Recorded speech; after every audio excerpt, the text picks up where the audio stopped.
Assalamualaikum warahmatullahi wabarakatuh. Salam sejahtera untuk kita semua. Selamat datang di dalam podcast Metodologi Penelitian. Perkenalkan, saya Wahyu Triwidyastuti, MPD, sebagai pembawa podcast pada kali ini. Telah hadir bersama saya Ibu Dr. Sri Harini Ekowati, MPD. Beliau merupakan dosen S1 dari Prodi Pendidikan Bahasa Perancis dan dosen S2 Linguistik Terapan. Bagaimana kabarnya Ibu? Alhamdulillah baik. Alhamdulillah kita dapat bertemu untuk podcast pada kali ini Ibu ya. Pada podcast ini kita akan membahas variabel penelitian Ibu. Ya baik. Oke.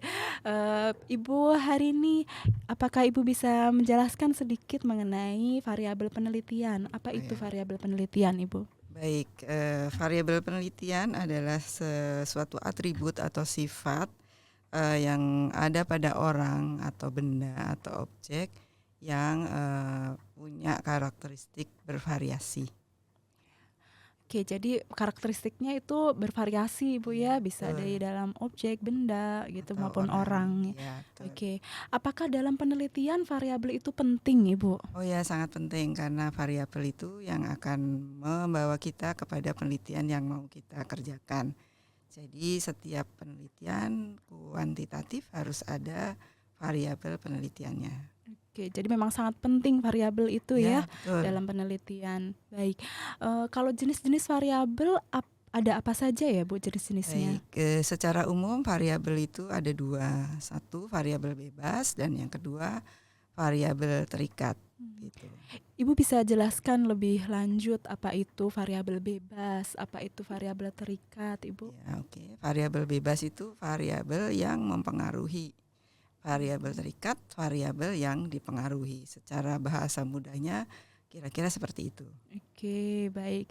Kalau dalam penelitian Ibu, seperti apa sih contohnya dari variabel itu, baik variabel bebas maupun variabel terikat? Baik. Seperti apa? Saya akan berikan 3 contoh.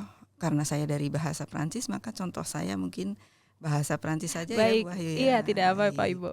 Jadi ada penelitian dengan satu variabel, misalnya kita mau meneliti bagaimana motivasi mahasiswa Prodi Perancis dalam belajar bahasa Perancis. Itu satu variabel saja. Variabelnya apa? Yaitu motivasi, gitu ya. Bentuk yang kedua, sebuah penelitian kuantitatif yang terdiri dari 2 variabel, misalnya mengenai penelitian korelasional. Contohnya kalau masih tetap di motivasi, misalnya hubungan antara motivasi belajar bahasa Perancis dengan hasil belajar bahasa Perancis. Itu terdiri dari 2 variabel, satu motivasi variabel bebas dan hasil belajar sebagai variabel terikat. Bentuk yang ketiga adalah misalnya mengenai penelitian yang pengaruh gitu ya. Misalnya pengaruh metode pembelajaran terhadap hasil belajar siswa gitu. Si metode itu merupakan variabel bebas, hasil belajar merupakan variabel terikat. Demikian. Baik, sangat jelas sekali ya. Ibu tadi sudah menjelaskan macam-macam variabel, ada variabel bebas dan terikat. Kemudian variabel bebas itu variabel yang mempengaruhi. Ya, dan variabel terikat adalah yang dipengaruhi. Ya, Contohnya tadi seperti motivasi merupakan variabel bebas ya.